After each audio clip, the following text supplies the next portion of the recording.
Ayun, namunga na naman yung sili natin mga idol yan. Hindi lang masyadong ano kasi isang lagayan lang sila. Yun yung papaya natin. Sana lumaki yung mga bunga, dahil bunga.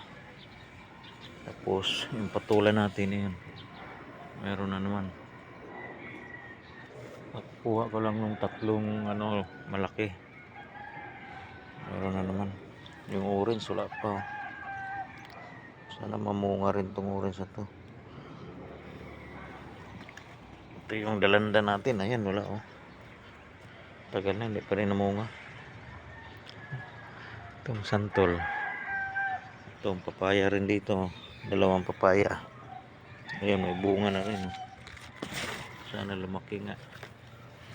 Yung ubas natin, ayan. Ang puno niya nasa baba.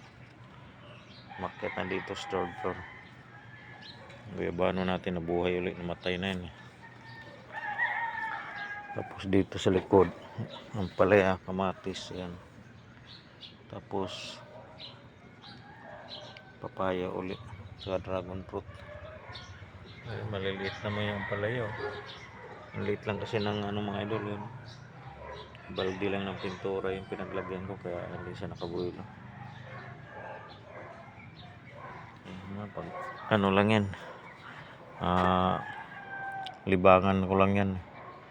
Bumunga sila o hindi, okay lang kasi pag nagkapira ako, bibili ako ng ano, bibili ako ng rambutan na ano, na nakamarkot, ilagay ko sa balde, at saka lansones na nakamarkot din, pati mangga.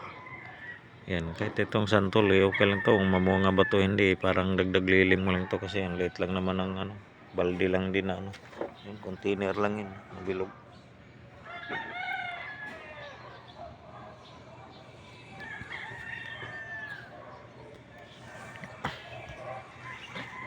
Na ano na yung hagdan mga idol, hindi pa siya nabubungan, no? Nabulok na yung iba, yung dragon fruit ko, ang dami na nagkalat. Pati yung kalamansi ko namatay, oh. Sayang yung mga bunga.